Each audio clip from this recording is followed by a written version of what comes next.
Hi folks, Scott here, and I wanted to bring your attention to Kevin, aka DrHasslein's, who is doing his first subscriber contest right now. He's giving away some Region 2 disc sets. The Godfather set is especially nice, but he's also got an edition of Halloween and Goonies that he's offering as prizes.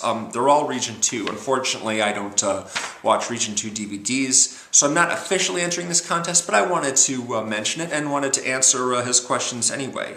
Basically, you need to make a video at least 3 minutes long and answer the following questions. What's your favorite movie trilogy?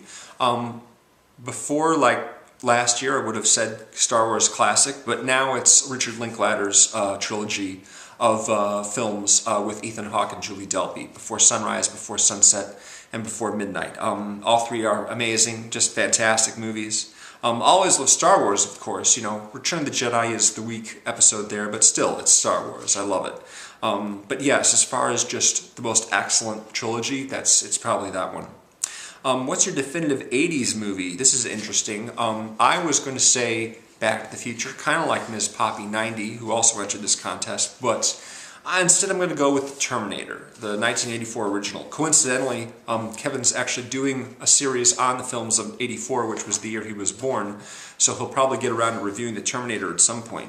The Terminator is a very influential science fiction movie in much the same way that Blade Runner was.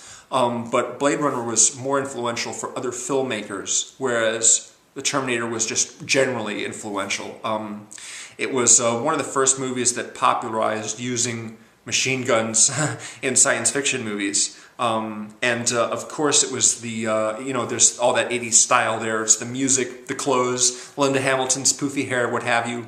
To say nothing of the fact that this basically launched Arnold Schwarzenegger into superstardom and made James Cameron a filmmaker to be reckoned with. Yeah, I don't know exactly how I'd otherwise define a definitive, the ultimate 80s movie, but I'd say that The Terminator is a really terrific movie, so it's up there. It's really up there. The final question is, what's your favorite horror sequel?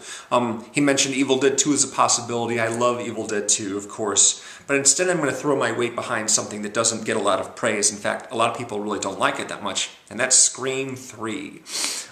It is not a well-liked movie, but there's a lot of clever stuff happening there, particularly in the way that it handles the identity of the killer.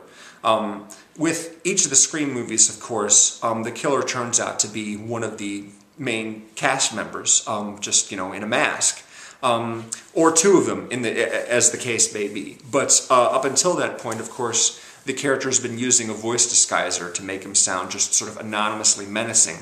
Now, Scream 3 is different because when the character calls people and speaks to them in a threatening manner, he's actually imitating other people perfectly, using technology to disguise their voice as other people.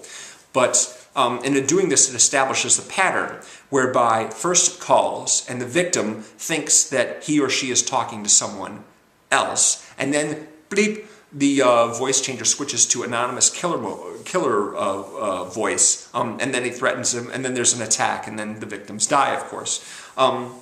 With Scream 3, the pattern is broken while it's being established, but no one in the audience actually knows that. You see in the first scene Liev Schreiber, he's talking to a woman, then he gets threatened by the killer when he changes his voice, and then he gets attacked. And in the second scene, Jenny McCarthy gets a call from her director of the film she's working on, and then the voice changes as she gets attacked, and so on like that. So we establish a pattern here.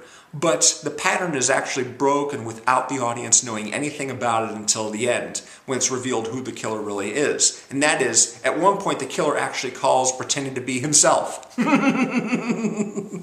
you think that he's disguised his voice as this other person, but in fact he's actually using his own voice.